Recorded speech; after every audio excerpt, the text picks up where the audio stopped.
Well, hello, and I hope your journey is going well in this metabolic reset and weight loss program.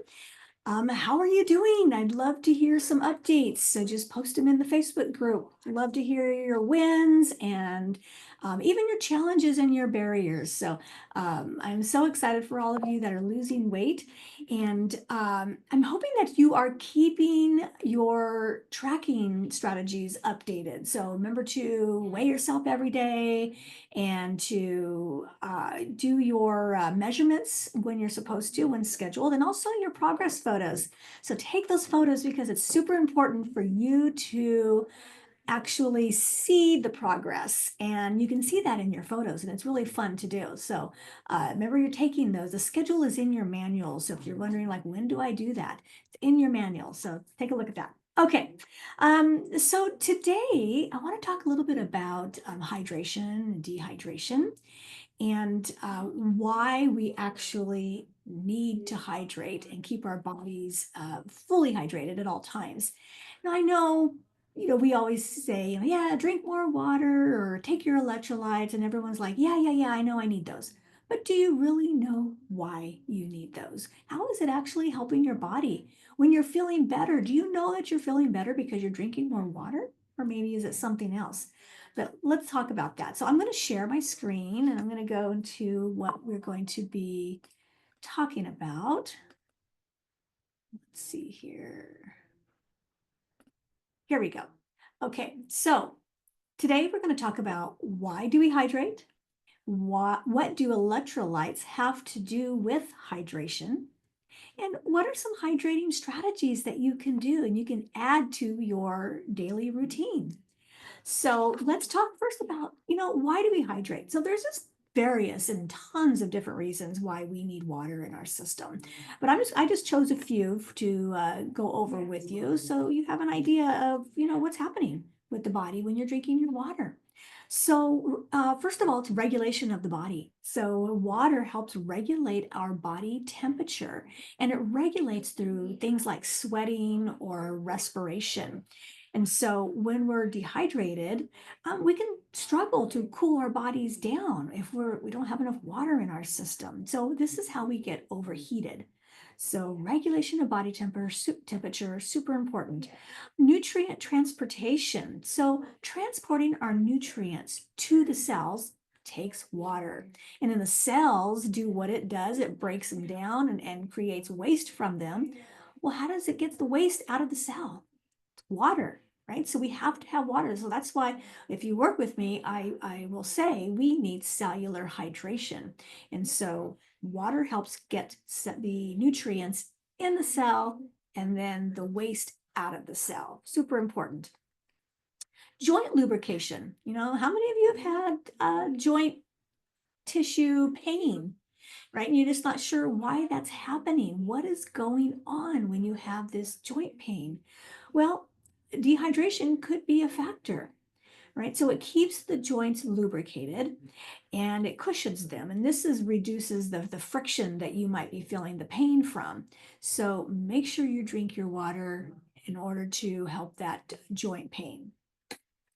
Digestion and nutrient absorption. So, we all, we have some gut pain or some gut issues, or the food's just not moving in your digestive system. Well, could it be that you're dehydrated? We certainly need water to aid in digestion of the nutrients that we consume. So it helps break down those nutrients and assist in getting them through our system. So super important. And detoxification. So water is vital for the kidneys to filter the waste out of our bodies, right, through the bowel movements.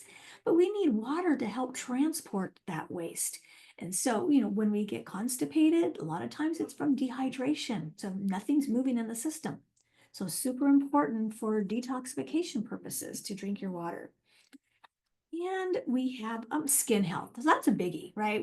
I get people all the time that come in with skin conditions, and a lot of times they're dry and flaky, and maybe looking older than they really are, or elasticy. That can be from dehydration. So drink your water for skin health. And lastly is electrolyte balance.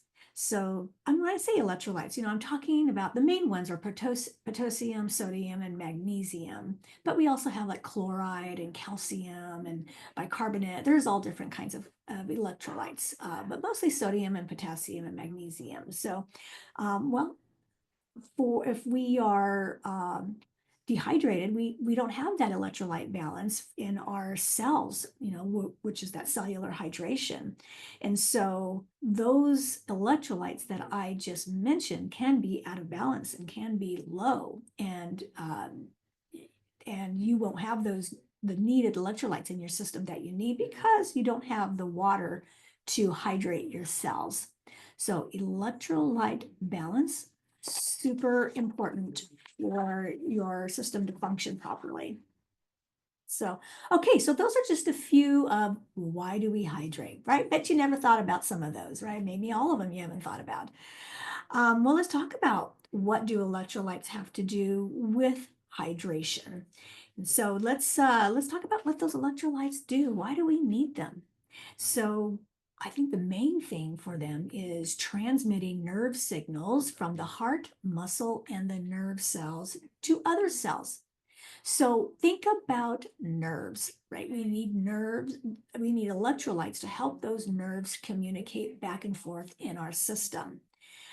So electrolytes help build new tissue in our bodies and supporting blood clotting and keeping our heart beating by electrically stimulating the muscle contractions, right? So if we have an imbalance of electrolytes, we can feel our heart erratically beating. So that could be an issue and a super important issue, obviously. And of course, regulating the blood fluid in our fluid level in our blood plasma, right? So we need water to go through our blood to carry all the different things, the oxygen, the red blood cells, everything through our system. We need to be hydrated for that. Now, how do you know if you are lacking electrolytes in your system? Well, here are some symptoms that you may find that you have. Now, does this mean, yeah, for sure you are low on electrolytes because you have a certain symptom? No, that doesn't mean that at all. This is just a list of symptoms that's a possibility. Okay, muscle cramps. Yeah, so muscle cramps, spazzing, twitching, those are very common in people who have low electrolytes. And I'll get muscle cramps if I don't have my electrolyte. So I take 3 different types of sodium and potassium, not every day, every few days, whenever I feel like I need them. But if I don't do that, I get muscle cramps, especially at night. Just when I move my leg, it'll cramp up. But I don't have it at all when I take my electrolytes. Super important. You might find some muscle weakness or irregular or fast heartbeat, headache, or you might feel extremely thirsty.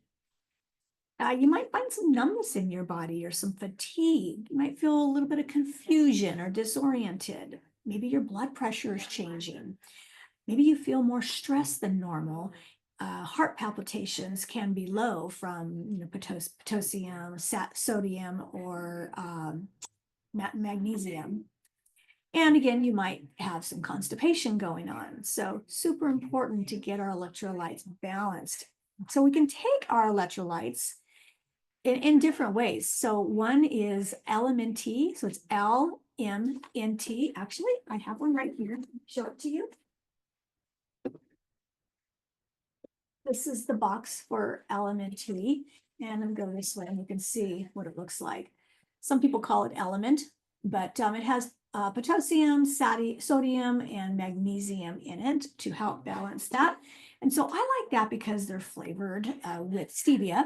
And so I like taking those. And I also take something called Sole water. And so let me just show you a little bit about what Sole water looks like. Okay, so this is off my software.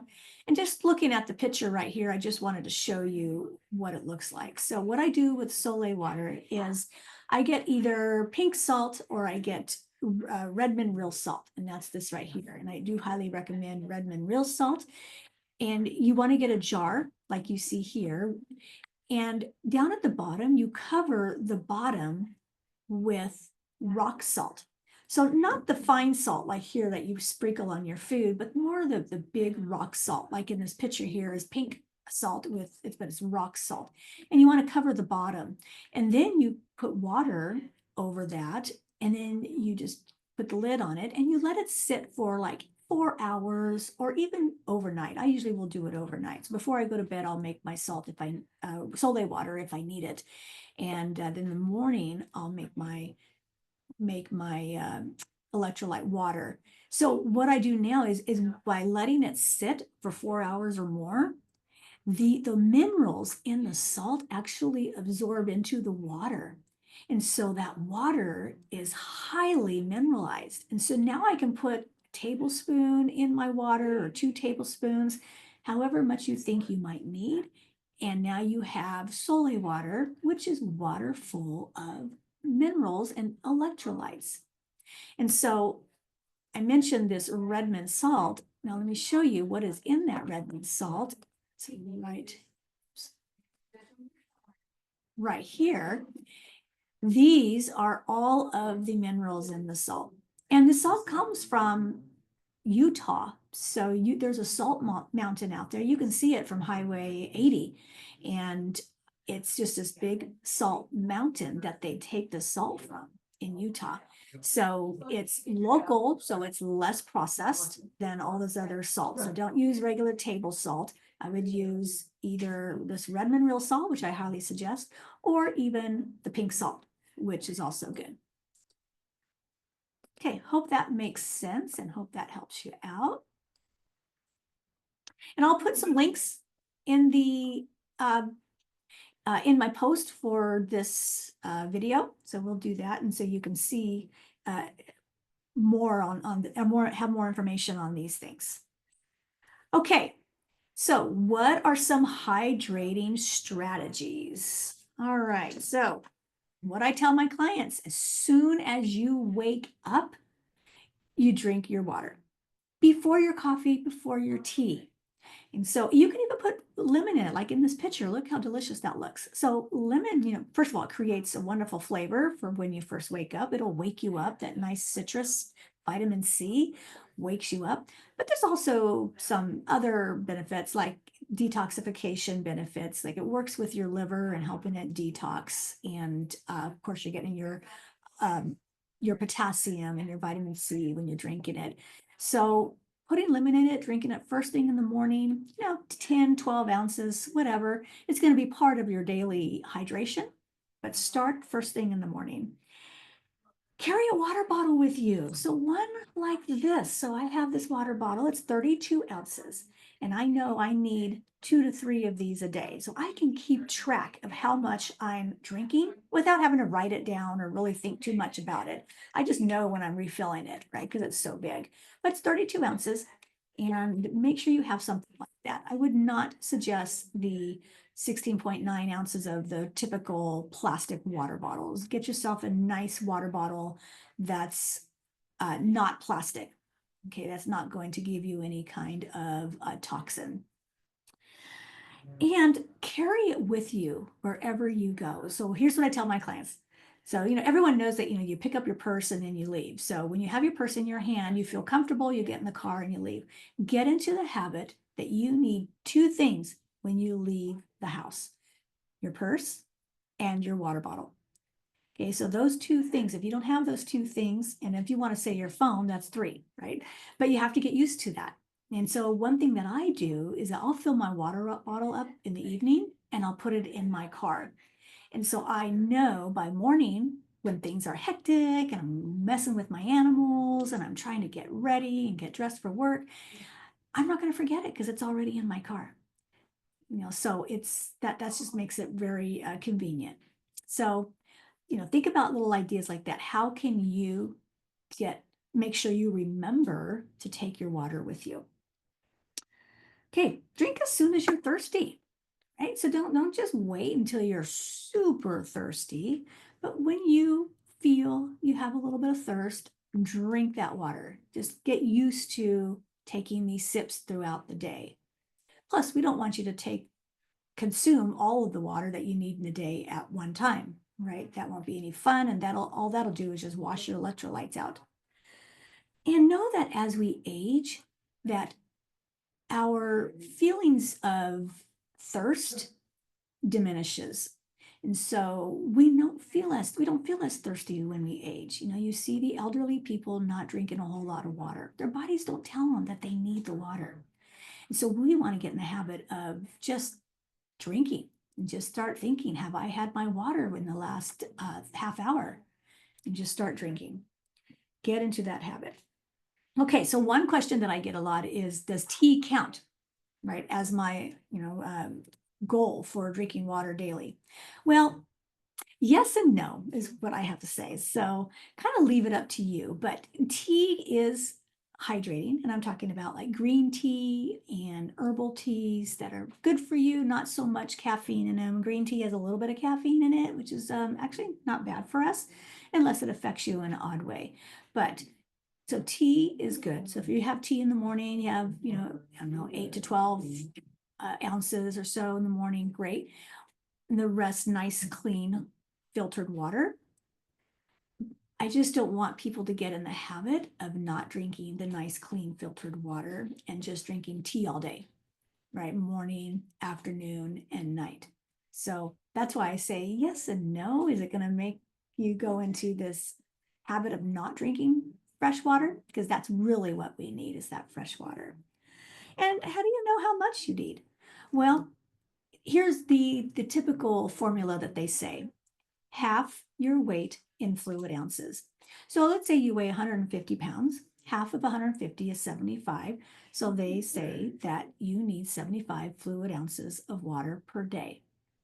Now, I tell my clients 60 to 70 to 80 ounces, kind of depends on where we're coming from. So if they're only drinking 20 ounces, they've been drinking 20 ounces of water a day for years, it's going to be hard to go right to 60 ounces. So we might just kind of try to go up slowly. So maybe start at 40 ounces, 50 ounces, 60 ounces per day, and build up until we're used to drinking that much more water.